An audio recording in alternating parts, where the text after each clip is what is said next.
Die! Die! Why won't you die?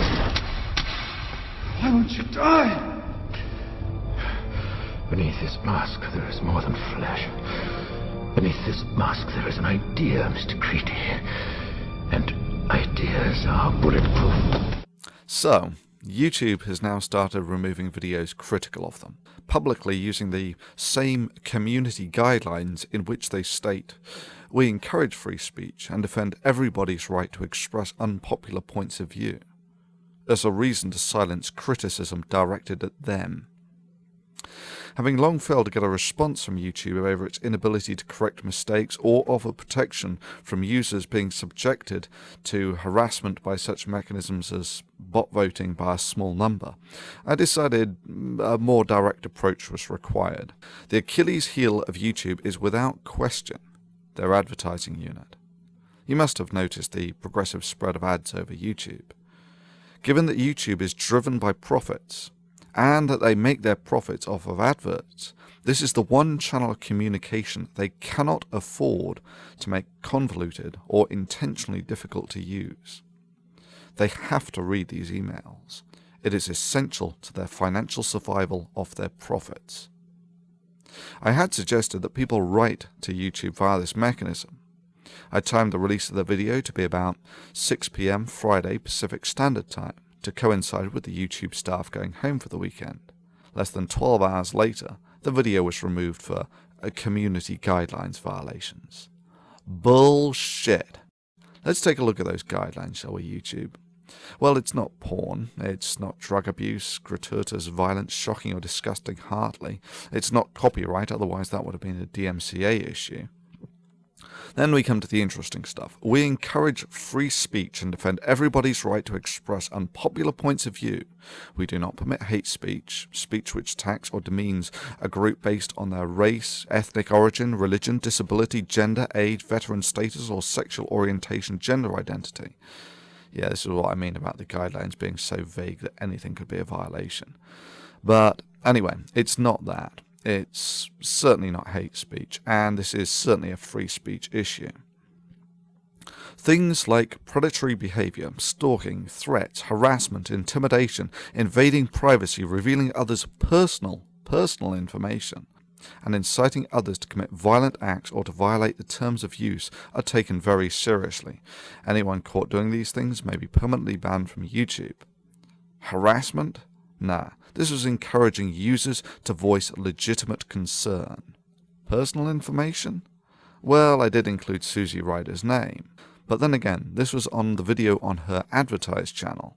I gave away no information that wasn't the first thing that came up when you typed the information on her YouTube advertised video into Google.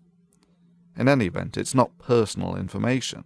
This is just the contact information for the ad sales director of YouTube. This would be like claiming that asking someone to write to President Hussein at the White House is giving away their personal information. Okay, next. Everybody hates spam. Don't create misleading descriptions, tags, titles, or thumbnails in order to increase your views. Well, it's none of those. It is not okay to post large amounts of untargeted, unwanted, or repetitive content, including comments and private messages. No, no, and no. I did none of these. I did not post large amounts of unwanted or repetitive content, nor is this spam. This was the YouTube community expressing its opinion to YouTube. And yeah, for even suggesting that people commit the crime of letting YouTube know the areas of weakness in their system, they took my video down for violation of community guidelines. I call bullshit on that. This was a communal action targeted at the community organizers. Designed to be effective? Yes, of course. And the fact that YouTube threw their toys out of the pram less than 12 hours after the video was put up shows that it was. Legal? Absolutely. Within the community guidelines? Sure. No. This action would be more akin to a group writing letters to a government about the concerns they have.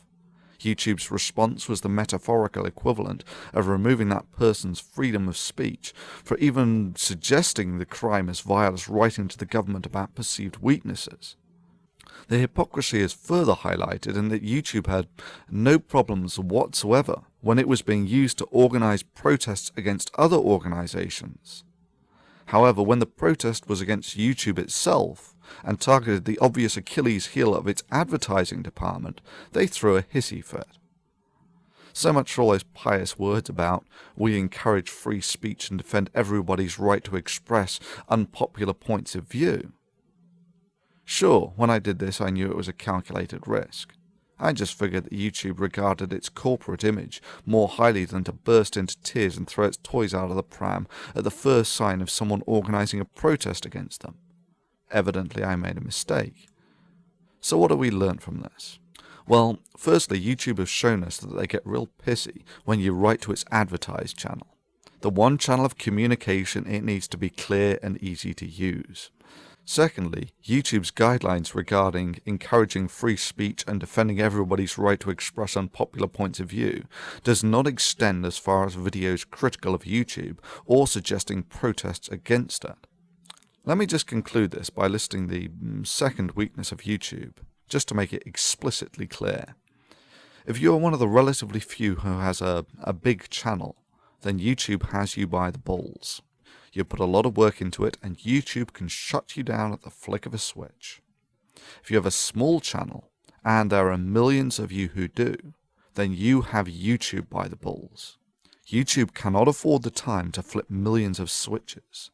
In essence, the subscribers and fans are the only real defense of big users against YouTube.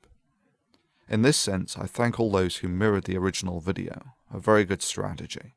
Further, if you not only download but recode the video, it will not appear as a duplicate and it will not be as easy for YouTube to use automation to remove these videos.